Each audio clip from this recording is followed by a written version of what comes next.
Bon, les gars, on en est où là? Parce que là, aujourd'hui, on va parler de... Trianor. Ils sont où les doubles? Ah d'accord, ok, j'ai compris. Non, en fait, ils se sont fait aspirer par le PC parce qu'ils ont dit Tron. Et en fait, cette merde, je viens de dire Tron. Bon, salut à tous, bande de petits gens. Aujourd'hui, on va vous parler de... Pourquoi je fais ça? Je dois le faire. Aujourd'hui, on va vous parler de Tron, mais putain.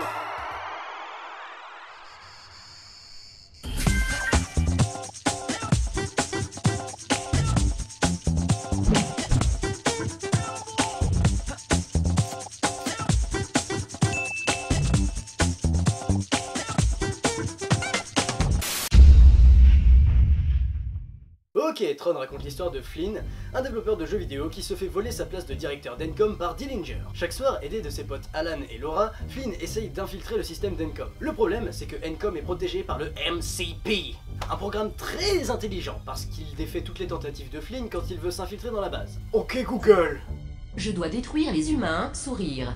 Un soir, Flynn décide de se rendre physiquement dans les locaux d'Encom pour prouver que Dillinger est un vilain. C'est pile au moment où il va trouver la preuve que le MCP le numérise dans les systèmes d'Encom, avec un effet qui reste aujourd'hui très stylé.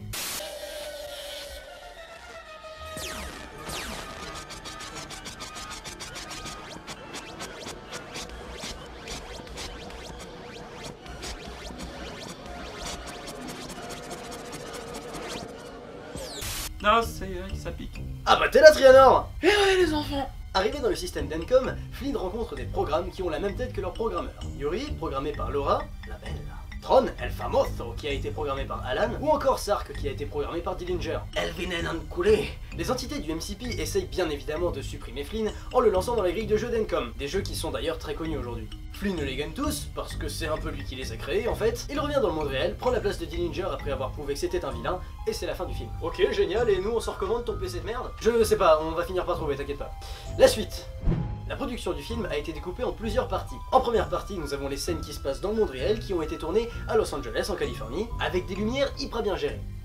Non mais sérieux, regardez-moi ça, c'est super beau à voir. En deuxième partie, les scènes qui se passent dans le système informatique, elles ont été tournées à Burbank.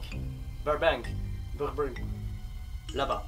Les effets spéciaux, eux, ils ont été travaillés par 4 sociétés. D'ailleurs, les effets spéciaux, quand on en reparle, ils ont été un peu faits à l'aveuglette. Alors, je crois que t'as jamais été aussi peu précis de ta vie. T'entends quoi par à l'aveuglette? Bah, de ce que j'ai compris, les mecs faisaient les effets spéciaux et voyaient leur rendu final que quand le film était fini et prêt à être projeté en fait. J'imagine pas le stress. En plus, le film il était rempli de ces scènes-là retravaillées, donc t'avais pas le droit à l'erreur. Franchement, on peut en refaire plus souvent des trucs comme ça. Franchement, y a aucun bruit parasite, c'est parfait, genre. J'ai rien à faire.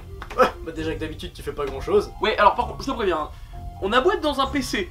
À tout moment où je peux me lever, te briser les rotules. Ouais, je sais. Wow, les gars, je tiens mon PC, donc si vous voulez vous fighter, vous faites ça dehors. Bon, mon double de base, je crois qu'il est temps que tu fasses tes 3 anecdotes. Allez, youpi, go. Putain.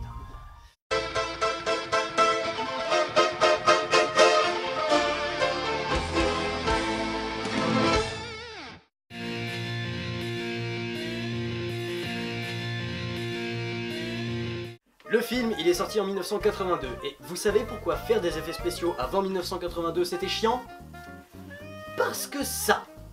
J'ai la souris. Ah bah il a bien vu, il est quota, c'est une souris.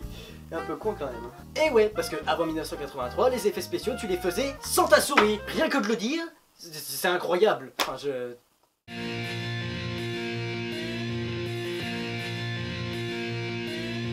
Pour assurer la promotion du film, le studio qui a produit Tron a fait aussi également produire une émission qui s'appelle Computers are People Too, qui a d'ailleurs été diffusée le 23 mai 1982 si je m'en fie à la page Wikipédia qui est ouverte sur ton PC. Oh,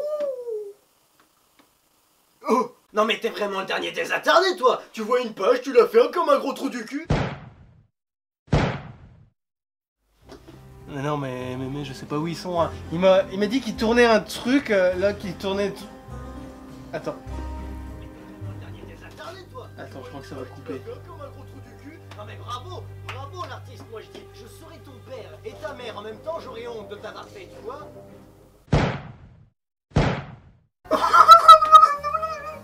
Arrêtez de me crier. Désolé, je me suis emporté, c'est...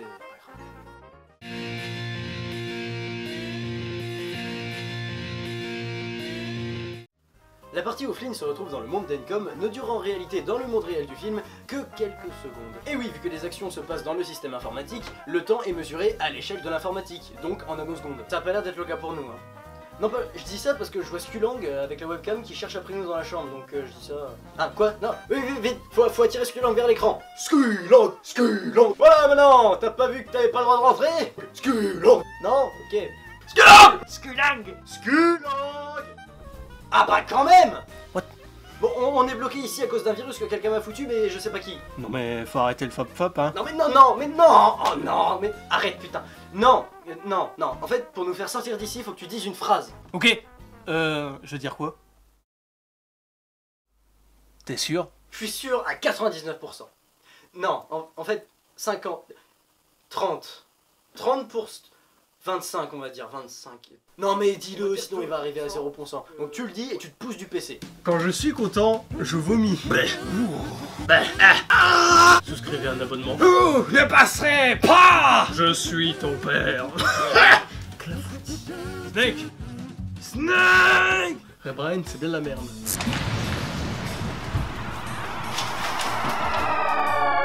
Oh oui, des trucs prêts à toucher. Ça sert à quoi? À rien. Ça...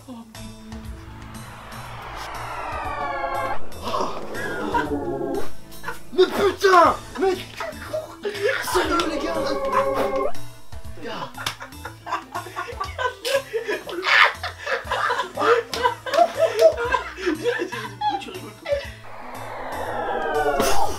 Ok, d'accord, bon, merci Skulang. Cette chronique est à présent terminée, on espère qu'elle vous a plu et on se retrouve le mois prochain pour la prochaine chronique du Kikou. D'ici là, je vous dis à plus bande de gens et faites gaffe à ce que vous mettez sur votre PC. Salut!